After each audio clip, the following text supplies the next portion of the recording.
Ladies and gentlemen, please welcome for his almost farewell show, Robin Ince.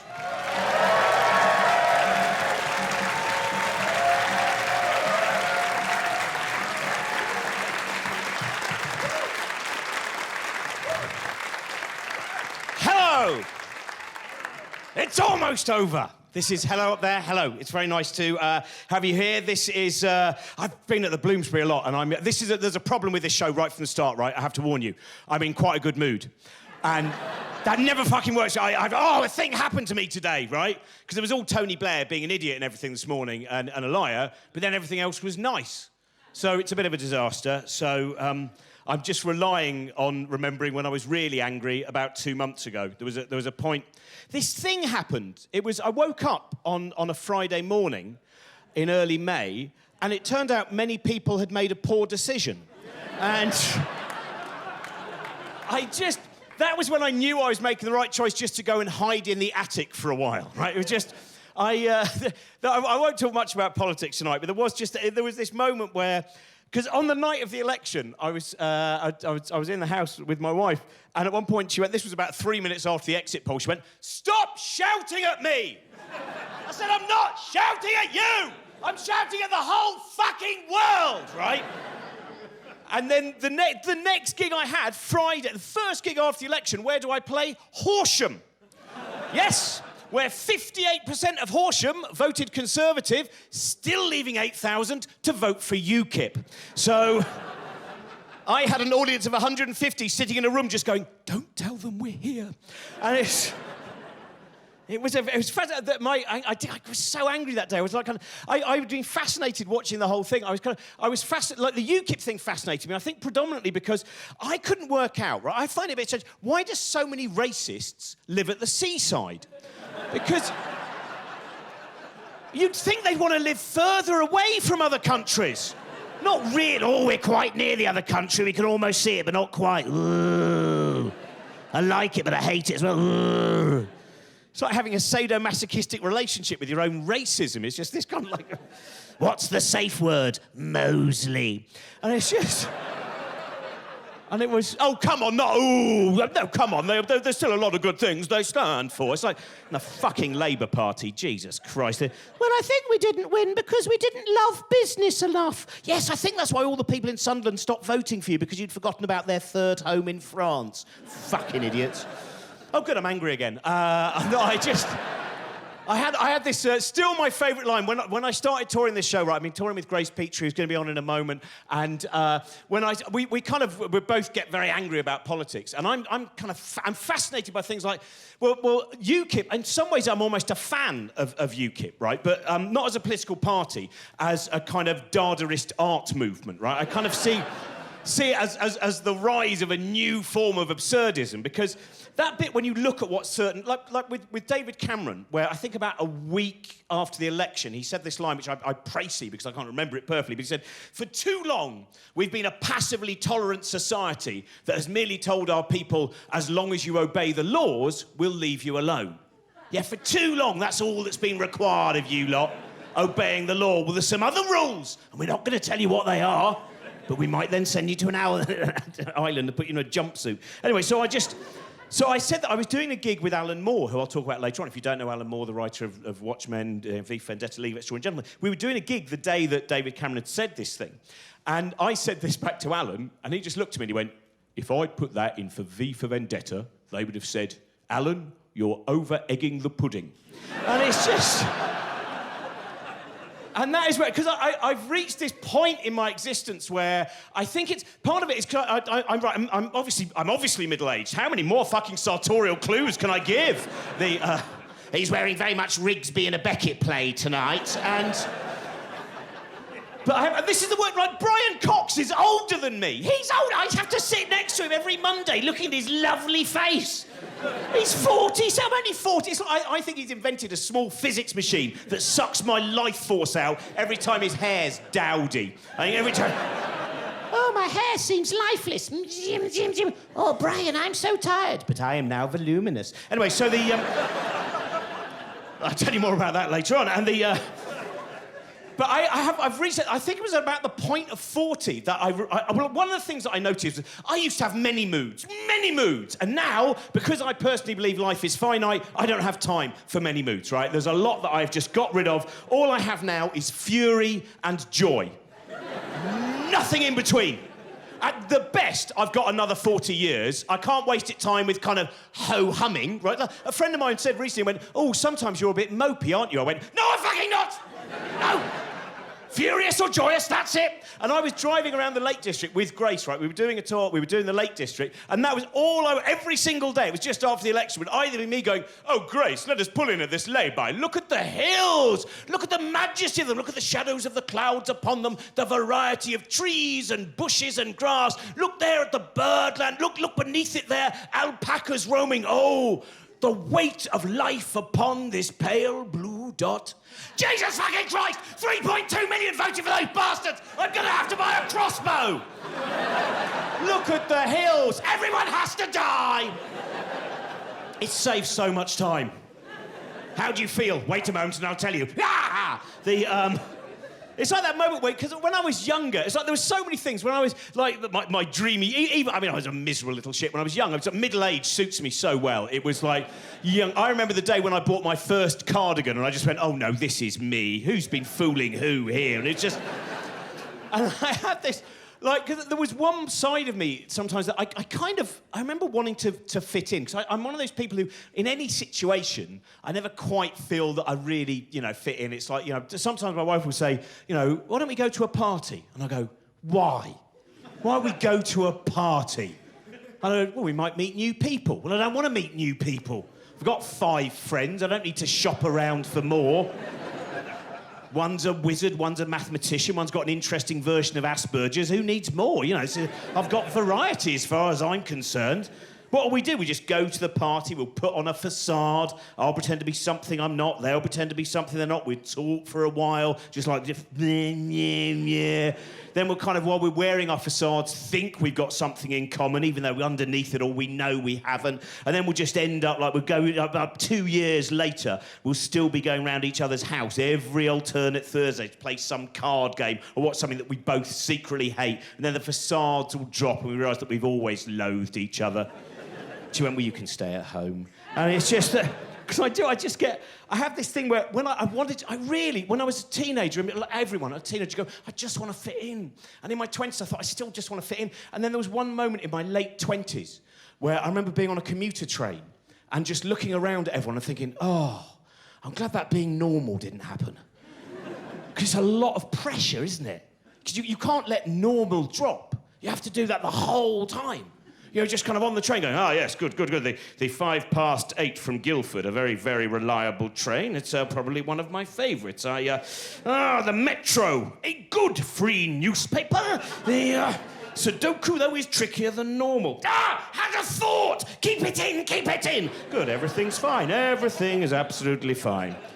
When I get to Waterloo, do you know what? I think I'm going to take Jane and Bill out for lunch, because the projections for the Crawley area are very, very good at the moment. I'll take them out for some Merlot and some pumpkin risotto. Yeah, that'll be very good. Had a thought! Keep it in! Everything's fine. Hello, Jane. Hello, Bill. Let's go out for lunch. Just one bottle of Merlot. Let's not overdo it. Anyway, so... I'm going to get the 6:05, so I want to get a little gift for Susan on the way back, so I'll see you later on. The train's delayed by 3 minutes. That's annoying, because they were the 3 minutes of my life I was going to use well. Never mind. Susan, I got you these roses. I thought you'd like them, and I thought this evening we could probably maybe get a little Indian takeaway, something like that, from the Bengal Brasserie. Yeah, OK, I'm just going to go and cut the hedge. Back in a minute. Zim, zim, zim, zim, zim, zim, zim, zim, zim, zim, zim, zim, zim. Zim, zim, zim, zim, zim, zim, zim, zim. Zim, zim, zim, zim, zim, zim, zim, zim.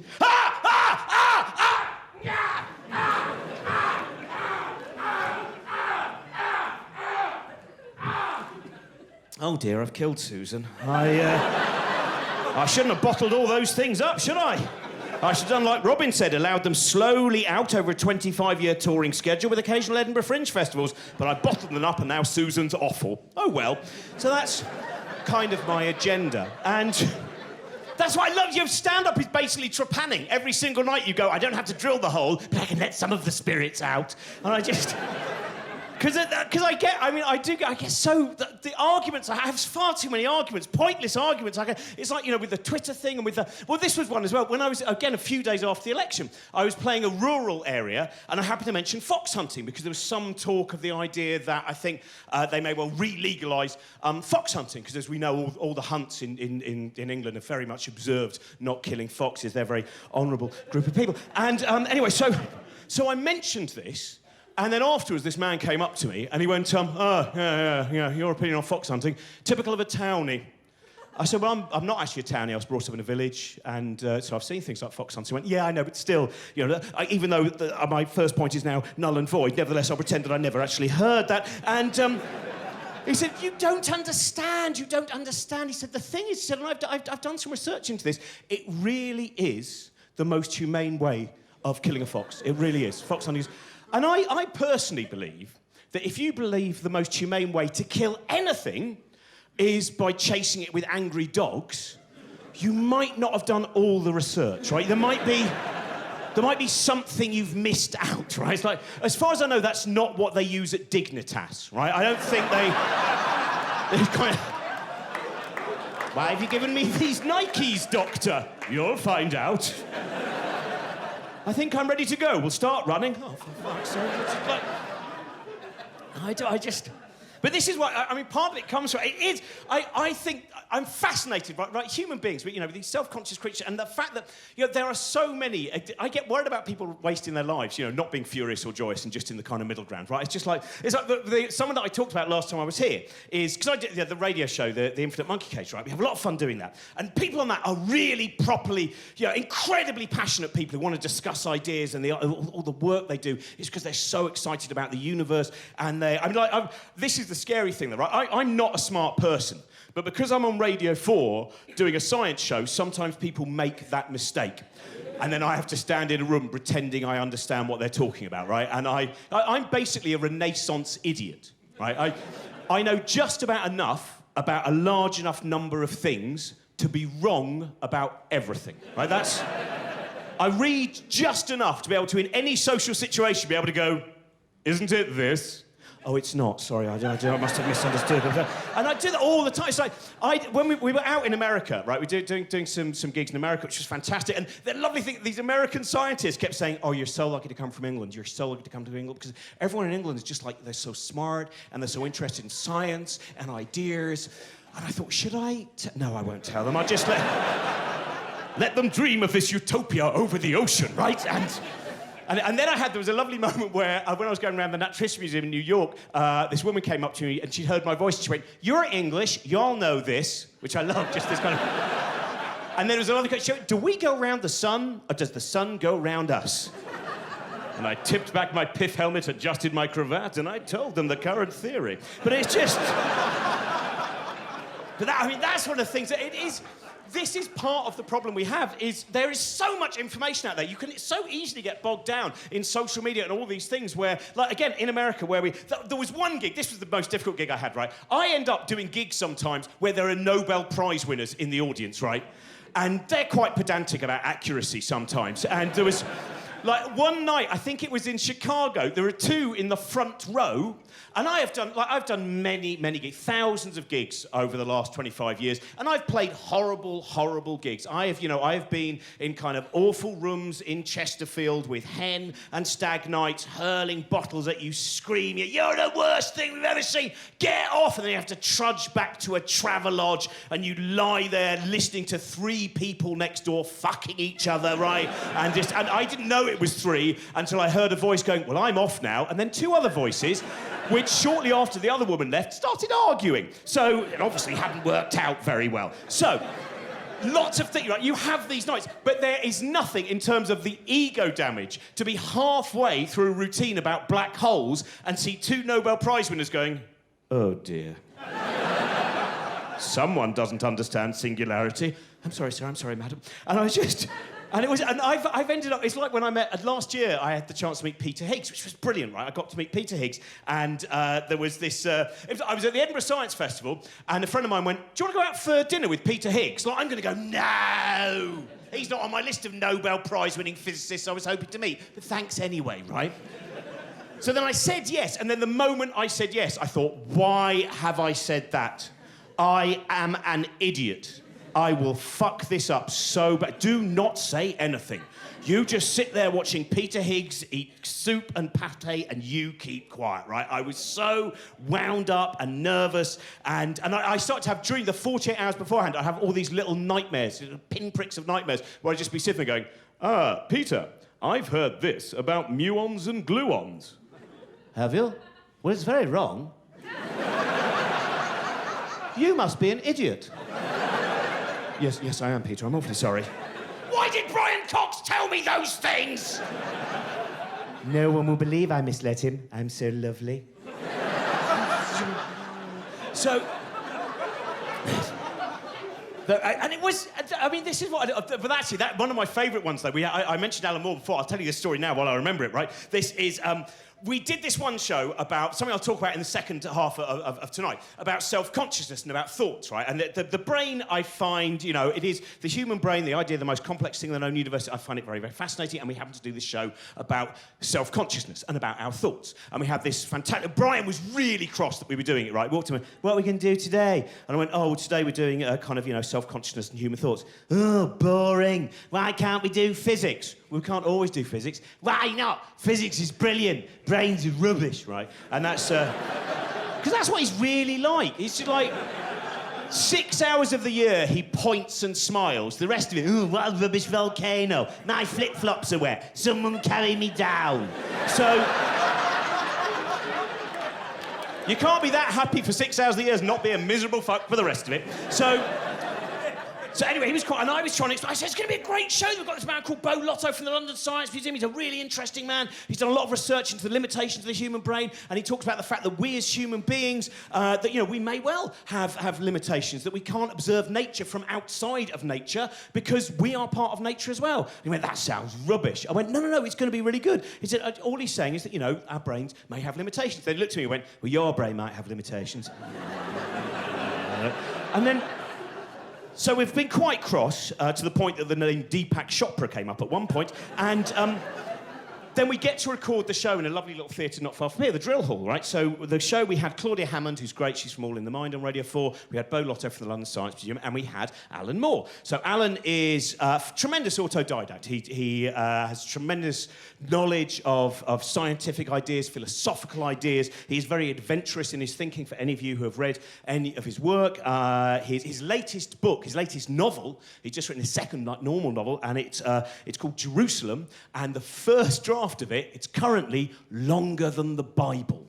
And he said the reason he's made it so long is so only the strongest can critique me. So he's got a bit of a mind on him. And he is also the only self-declared wizard we have on our predominantly rational show, right? Radio 4 Science Unit has a very low wizard count. So we start talking about thoughts, and Brian kind of asks Alan a question. Alan decides that this opportunity to talk about the inner monologue will allow him to talk about a man called Julian Jaynes. Now, Julian Jaynes wrote a very interesting book about the bicameral mind. Julian Jaynes believed that only about 3,000 to 3,500 years ago, human beings may well have not realised that their inner monologue was their inner monologue. They might have believed that it was actually some kind of outside agency, or indeed deities within their head, right? And so Alan starts going, well, of course, if you look at the work of Homer, in Homer's earlier work, and of course Homer was more than one human being, but Homer's earlier work, there is no sense of internal drive. Each character merely seems to be moved like a chess piece by the gods. And Brian goes, yeah, I don't really think that's where we're going to go. He goes, let me continue, right? And he's got this huge mane of hair, these shamanic rings, and resting next to him is a walking stick in the shape of a snake. So he goes... So you kind of let him continue on the first go, right? And he goes, now in Homer's later work, we see drive, ambition, passions, a sense of self within the characters. And Ryan goes, no, but Aztec goes, let me continue. Right. And then Alan, because he has such command of the English language, he creates a beautiful landscape of the mind. He kind of have metaphor and allegory, and it's just beautiful imagery that is taking the whole audience with him. And Brian keeps going, no, but he goes, no, but no, right? And then at one point when Brian tries to interrupt, he goes, why did Homer describe the sea as the wine dark sea? And he went, oh, I don't know. And he went, exactly. So, right? This goes on for about 5 to 6 minutes until eventually Brian is all out of argument. He has nothing left and then has to sit in silence as Alan continues for another 7 minutes. And I can tell you now, there are a few more delightful things to see in the world than a particle physicist beaten in an argument by a wizard. And it's just... You can see how... Oh, no, what am I going to say when I get back to CERN? Maybe you'll win next time, Brian. Shazam. So... But it's like, but it's that real, it is very, very complicated. The world, I can see why that argument happened, why, it's like, actually, my favourite thing that happened last year was not that. My favourite thing that happened last year was I did a gig with a Nobel Prize winner, and there is nothing better than working with a Nobel Prize winner, and then afterwards, him not being able to work out how a taxi door opens. And I should have got involved immediately, but I didn't. I stood back and went, just enjoy the one time that you have the edge, and then... After about a minute, I went, yes, you've changed humanity, but look, I'm in here now. So, I will not tell you who that was, but it was Sir Paul Nurse. So but I know I mean, that's part of the thing that I love, again, about science. As an idiot, though, it's still like Peter Higgs. Peter Higgs, he reminds us of the delayed gratification of human knowledge. This beautiful thing that, we now want things so immediately. But you can't always, with grand ideas, they take time. Peter Higgs, over 50 years ago, he came up with an idea, and some people went, that's a pretty good idea, Peter. That is a pretty good idea. Do you know what we're going to do? We're going to start digging underneath Switzerland... and some of France as well. And then when we've got something about 27 kilometres round, we're going to build machines which are currently almost beyond the human imagination. And then eventually, we're going to send round bundles of particles at speeds near that of light. I hope you're right. I mean, that's a lot of pressure, isn't it? What if, like, a month in he goes, oh, hang on, one of these equations is... Oh, they've started digging. And this is, there's that beautiful moment, that moment where, at the beginning of the 20th century, some people believed we had nearly finished physics. Lord Kelvin went, well, we've pretty much finished physics. Physics is done. We just need to get the sums a little bit tighter. But apart from that, physics is done. Now, it turns out he was slightly out on that prediction, right? But that is a bit... well, close the book of physics. It's all physics. I'll tell you what, though, Lord Kelvin, just before we close the book of physics, why don't we have a quick look at what things are like when they're really small? Well, we can if you want, George, but I don't think that's going to change anything. Well, let's have a look at them when they're really teeny tiny. Ah! It's chaos! Look away! No, don't look away, Lord Kelvin. It makes you do even more weird shit. Keep looking at them. Every time we turn around, they're up to no good again. That changes everything about our universe, that suddenly you get to this scale where all the laws that we see, they seem to be... you can't help but anthropomorphise that idea of those particles just going, don't do anything unusual. They're still looking. Just in a straight line. No interference pattern, nothing like that, just in a straight line, that's it. Don't do anything unusual, just in a straight line, yeah. Are they still looking? Yeah, they are. Don't do anything unusual. They're not looking! I'm everywhere! They're looking again. And that's where children get it wrong. Sometimes when you hear children mucking around, you go upstairs and you go, what have you been doing? And they go, nothing at all. Wrong answer. What have you been doing? Everything. But now you're observing me, you've collapsed me into a state of good behaviour. Very well done. And now to module 2. And but that's, like when we were out in America, we did a show where we would talk about the fact that because things are so complex now, because I think it was Richard Feynman talked about that idea that the boundaries of our ignorance increase on a daily basis. They widen, and it's harder and harder to know things or understand things. So it's much easier for charlatan bamboozlers to kind of dick around with you and sell you crap. It's like things. If you've ever seen, there's a film called What the Bleep Do We Know? Right, and What the Bleep Do We Know does the normal trick, which is to show you science, and then quickly make a leap to not science, but not tell you and hope you don't notice, right? So like in What the Bleep Do We Know, they have a bit where they talk about the fact that they show the double slit experiment.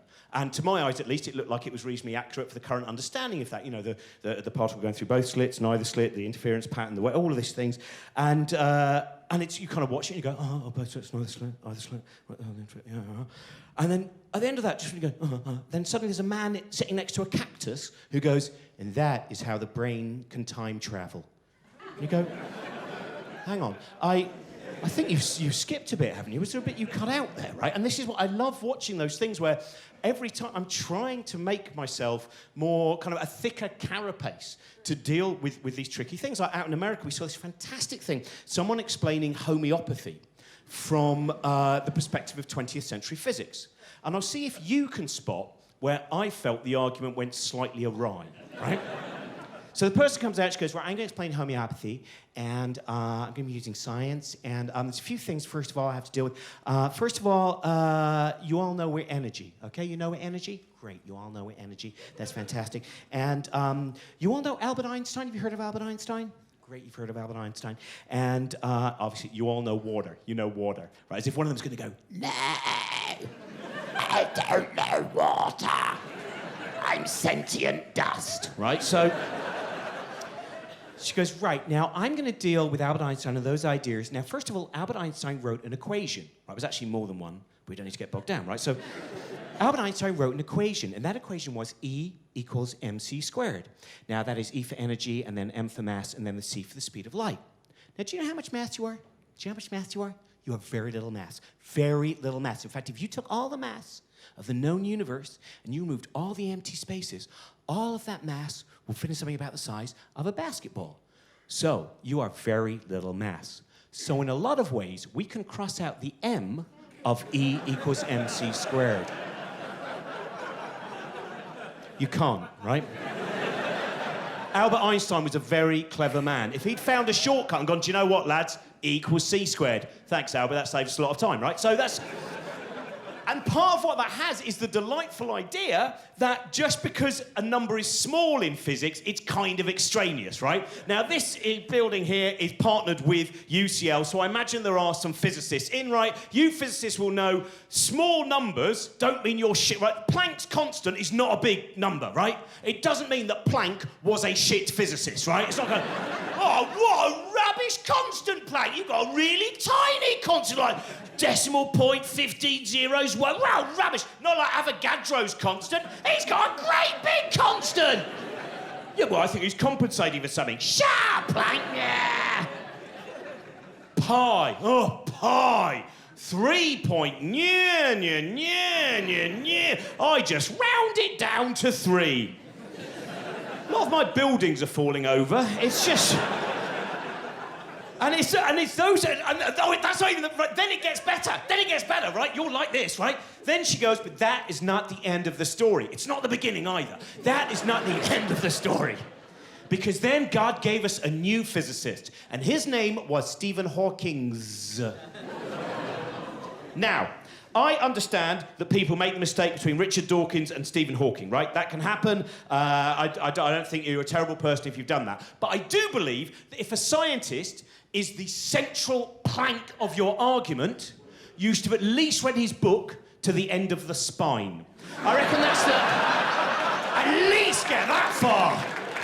Just a brief hit, oh, too hard.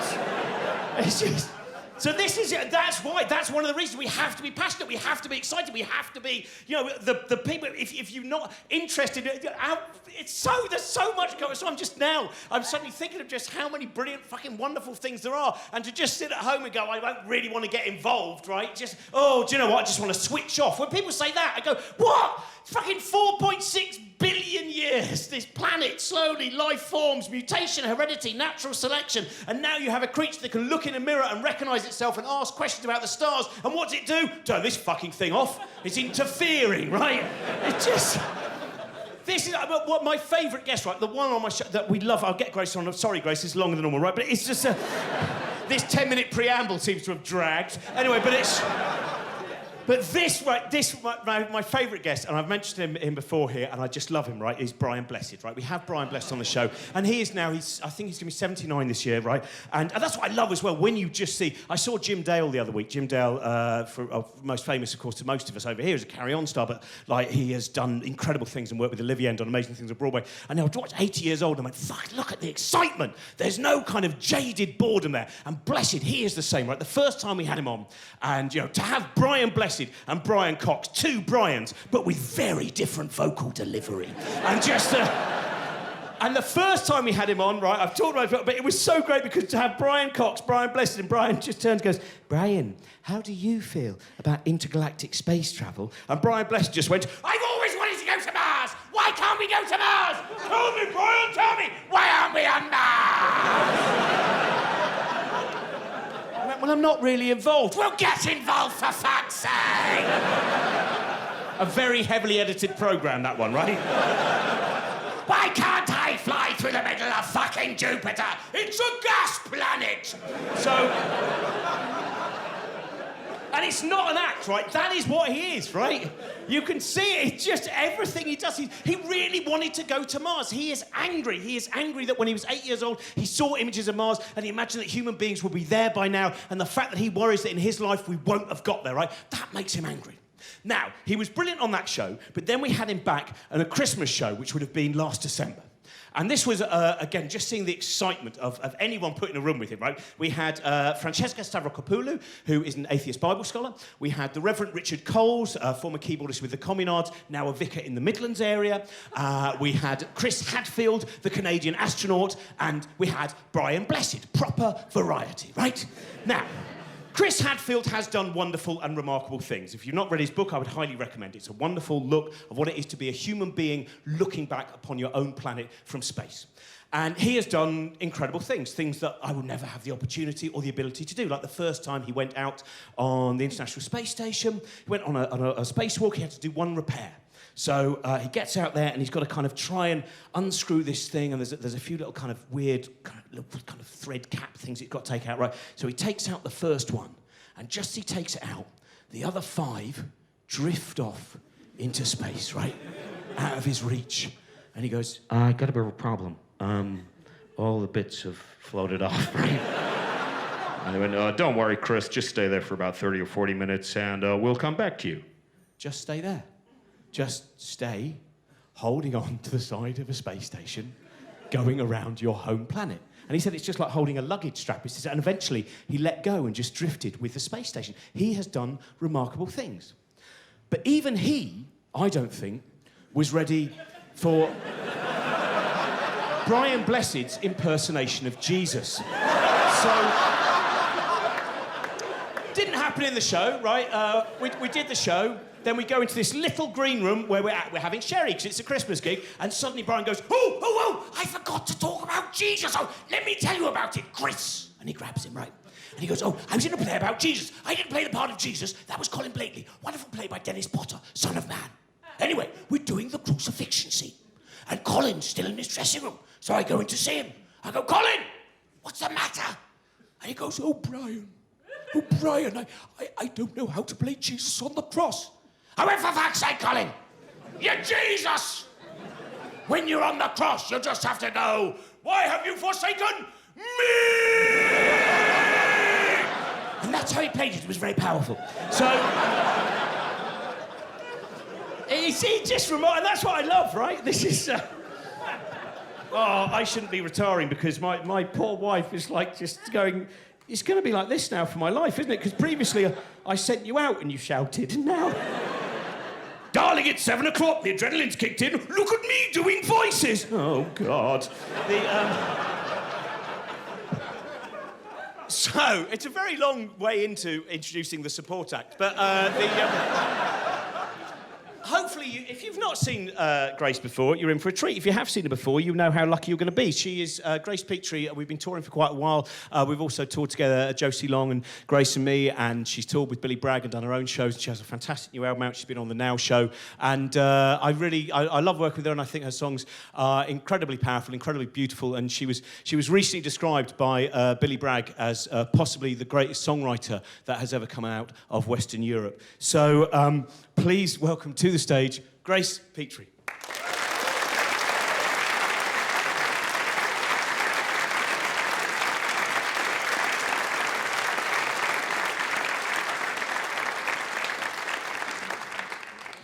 Thank you very much. That obviously is not true.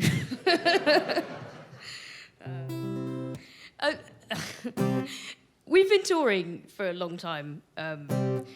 We started this tour about 15 years ago. And Robin started saying, when he started introducing me a few months ago, he started saying, please welcome Billy Bragg's favourite songwriter, which is a lovely thing to say, and it too is not true.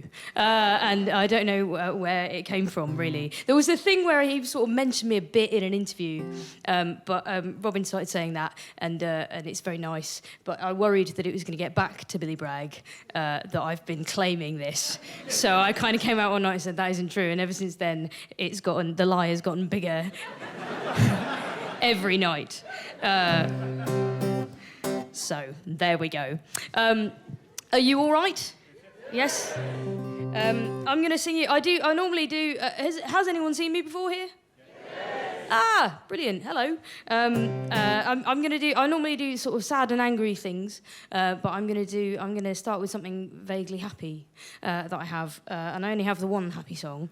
So I'm going to start with that, and then it's fucking downhill from there, Bloomsbury. So, did anybody go to Glastonbury this year? I mean, I know some people did. I mean, did anyone here? So don't get cute. I was at Glastonbury this year, and I was also at Glastonbury last year. And when I was at Glastonbury last year, my sister, while I was there, she went into labour with my niece and made me an irresponsible auntie for the first time. She wasn't at Glastonbury. That would be crazy. She was in Leicester. I was at Glastonbury. And I found out that she was having her baby, so I wrote a song about that. And my niece is called Ivy, and she turned 1 on the 1st of July, and I wrote a song about her, and it's called Ivy, and it goes like this.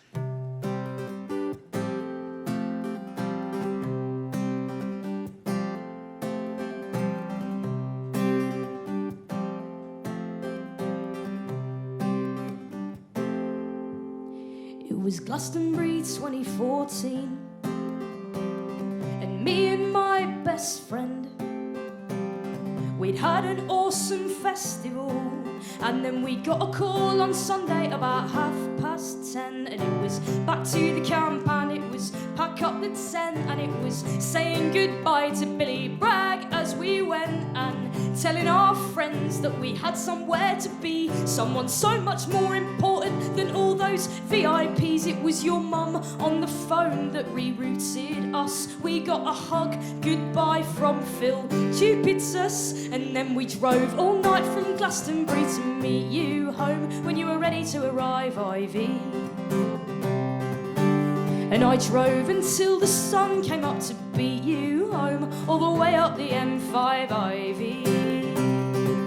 And being early for someone was a first for me, but I thought my heart would burst if you got there before me. And all the way home, all I thought was how I can't wait to tell you this story, Ivy. Thanks for waiting for me.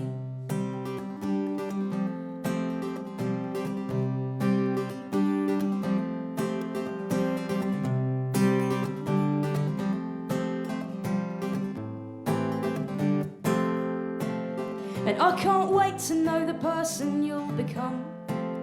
And I can't wait to hear what music that you like. And I can't wait to know the future as you'll see it.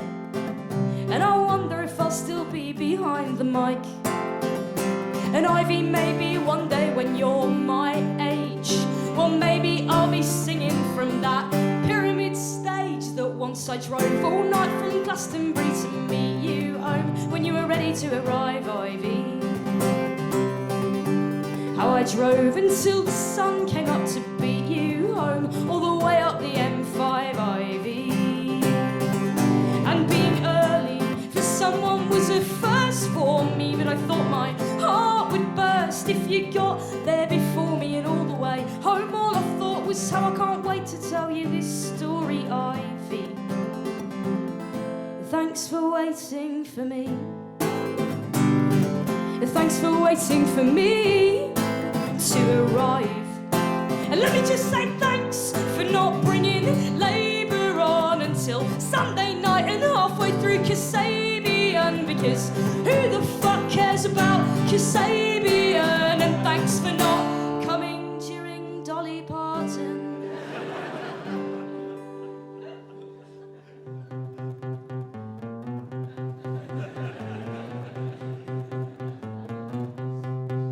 Oh, believe me, when I say I would have driven right up the M5 to be there when you start living. But I must admit that I would be sad departing, 'cause how many times in life do you get to see Dolly Parton live?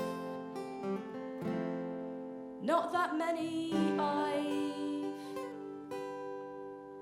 but I drove all night from Glastonbury to meet you home when you were ready to arrive, Ivy. And I drove until the sun came up to beat you home, all the way up the M5, Ivy. And being early for someone was a first for me, but I thought my heart would burst if you got there before me. And all the way home, all I thought was how I can't wait to tell you this story, Ivy. No, I can't wait to tell you this story, Ivy. Yeah, and one day I'll tell you this story, Ivy. Thanks for waiting for me. Thank you.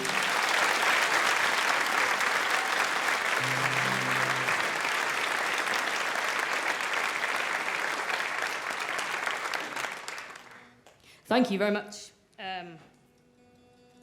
Like I said, I'm a folk singer. For those of you that don't know, I hope if it's still not obvious after that first song, and that means I do work exclusively in sad and angry. And last year I went through quite a big breakup. I got my heart broken, which was very sad. But I thought, fuck it, I'll get another album out of it. And then I did, and I'll be selling it outside if anyone's interested. But when things like that happen to me, I'm one of those wankers who when I go through things like that, I deal with it by like drinking a lot of beer and listening to a lot of like Joni Mitchell and Bob Dylan and being like, oh my God, they're soundtracking my pain. And that's what I did with Bob Dylan with this most recent breakup.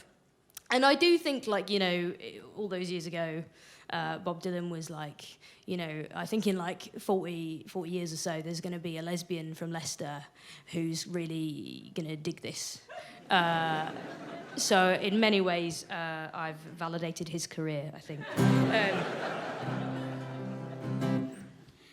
This is called What Bob Dylan Sang, and it goes like this.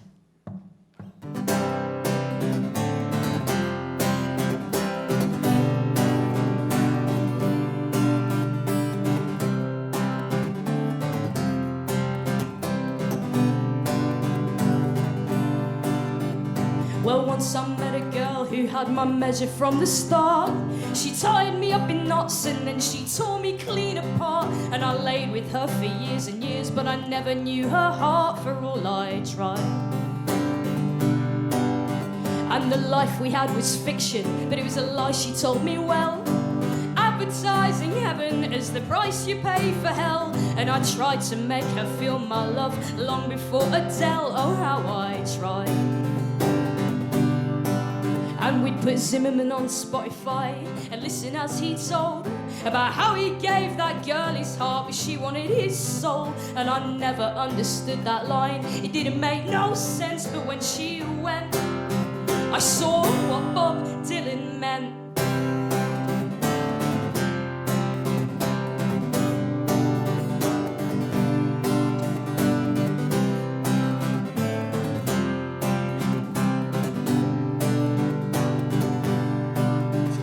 And once I knew a woman who broke just like a little girl, took our love and built with it a perfect little world. And I still look back every day and wonder why it didn't work for all we tried. And we gave it every inch of us and every ounce of love. But even Dylan knows that sometimes love just ain't enough. And baby, tangled up in blue is all we ever ended up for all we tried. But I think I could have loved her till I knocked on heaven's door. And she'll always be the one who gives me shelter from the storm. But you know, in the end, it ain't me, babe, she was looking for. And I saw what Bob Dylan thought. What Bob Dylan thought, yeah.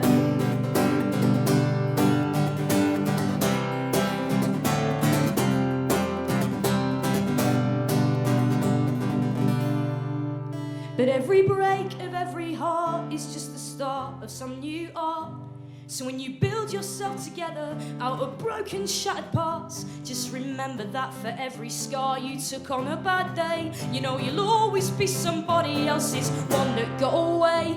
Yeah, you're changing and you're growing, even if you don't quite know it. And every tear is worth its salt, yeah, if it makes of you a poet. So be grateful for the ones who blew away your best laid plans. Through those lovers you discovered, with each touch of trembling hands, you understand why Bob Dylan sang. Why Bob Dylan sang, yeah. Why Bob Dylan sang. Why Bob Dylan sang, yeah. And I think I understand.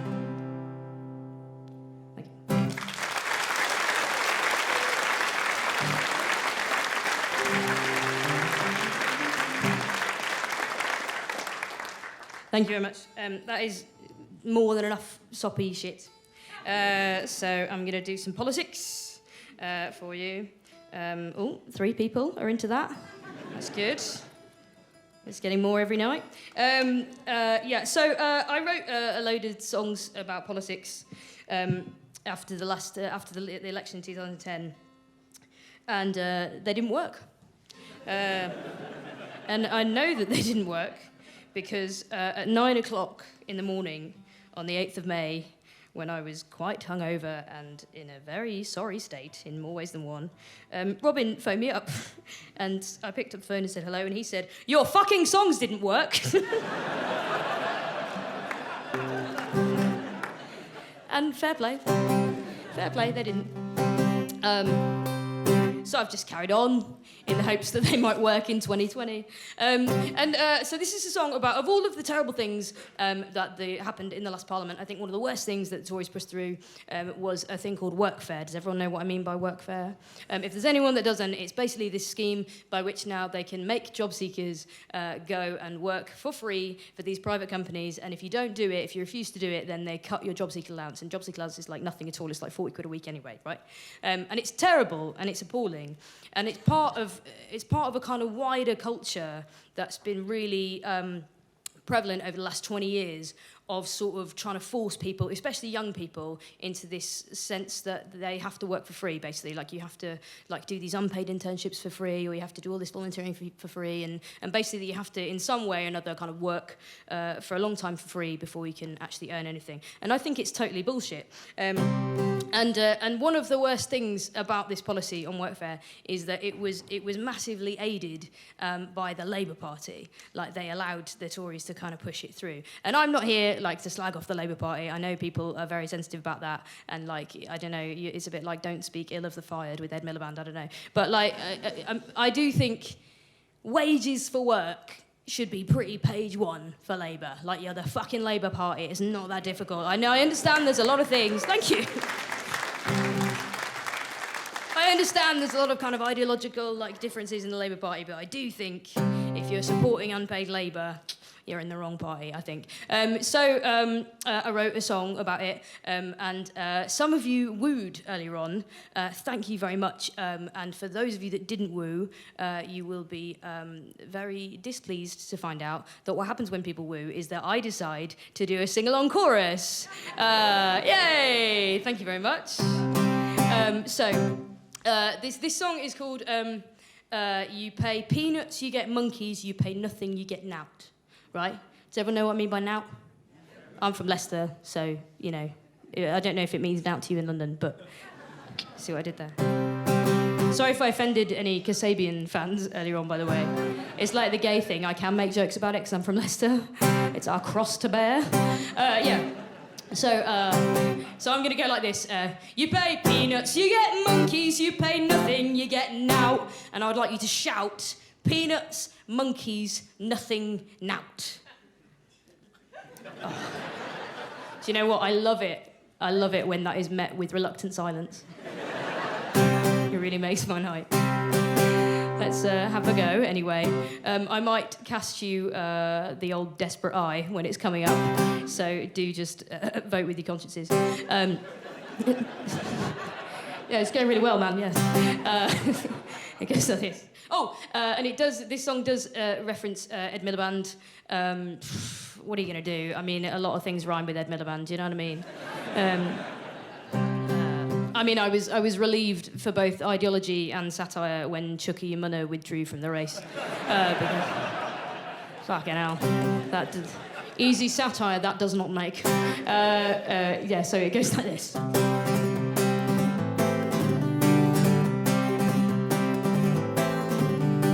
Julie's in the car park waiting for her shift to start. At Sports Direct they clock you in half hour after you begin. Kate Riley's up at Poundland waiting for Ed Miliband to step it up and take a stand on workfare. Yeah, when I needed Labour, were you there? Were you there? When I needed Labour, were you there? Oh, workers of the world, stand up and leave them in no doubt. A living wage for workers or we'll vote you bastards out. No, you will not steal our labour, hear my generation shout. You pay peanuts, you get monkeys, you pay nothing, you get now. Whoa. Up the revolution.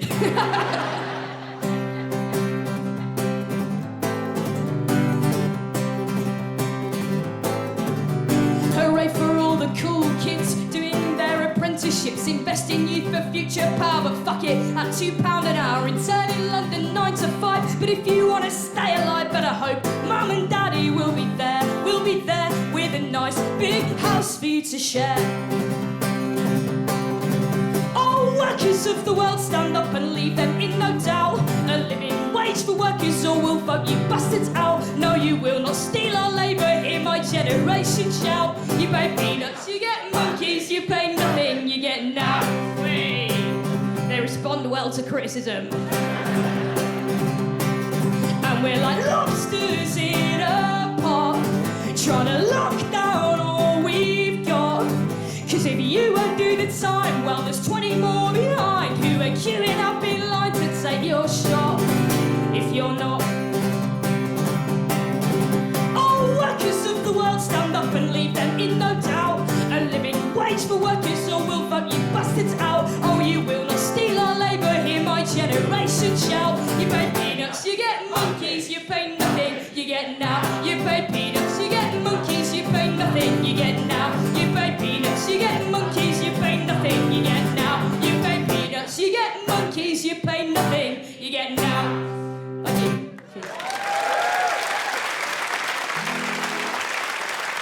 Thank you very much.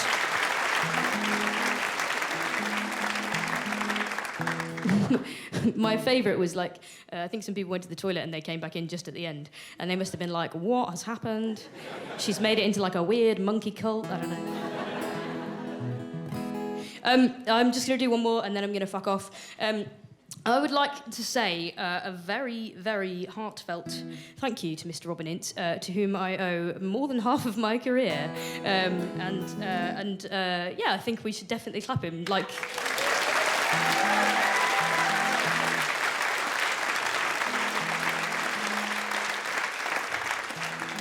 And as well as like putting me on an enormous amount of gigs and getting me out to a massive, massive audience, because he's a very, very nice person and also he passionately believes in art.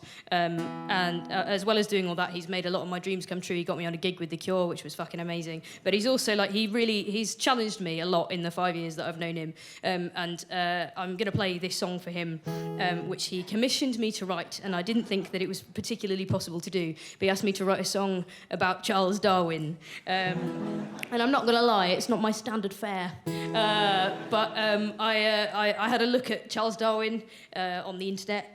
He was something to do with evolution. And I couldn't write a song about evolution and evolutionary science. So I wrote a love song, because I found a letter from Charles Darwin's wife, Emma, that she wrote to him while he was in the process of like writing Origin of the Species and thereby kind of losing his faith in a creator. And this idea sort of terrified her. She was obviously very religious, as they kind of were.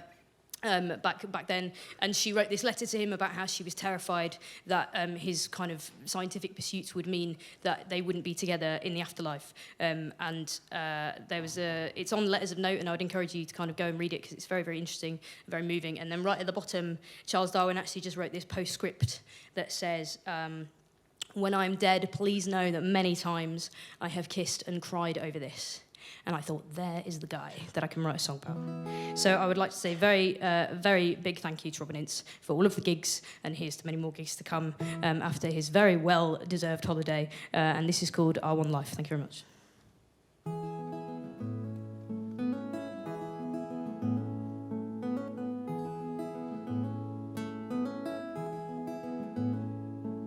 A mind of untold history, a journey round the world. To one heart, just your Charlie, forever to my girl. The burden of discovery that nearly took me whole. Left you who has my heart now to worry for my soul. And love, and love.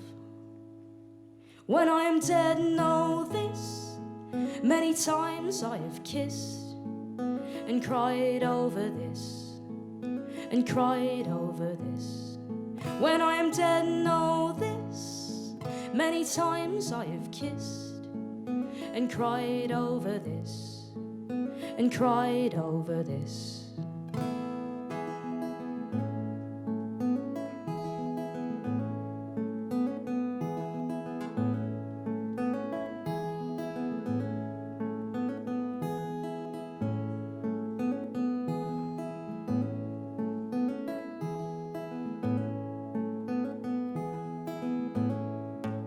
The oceans that divide us, of distance and of faith.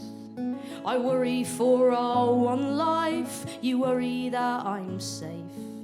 The ever-growing beauty of everything I see is I belong to you, love, and you belong to me. And love, and love. When I am dead, know this, many times I have kissed and cried over this, and cried over this. When I am dead, know this, many times I have kissed and cried over this, and cried over this.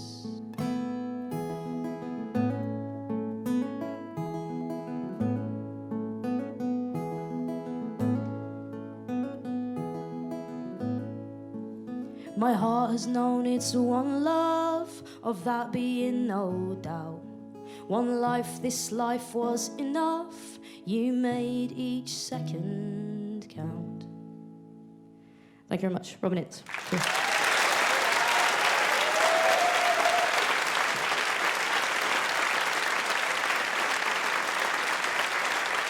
Grace Petrie!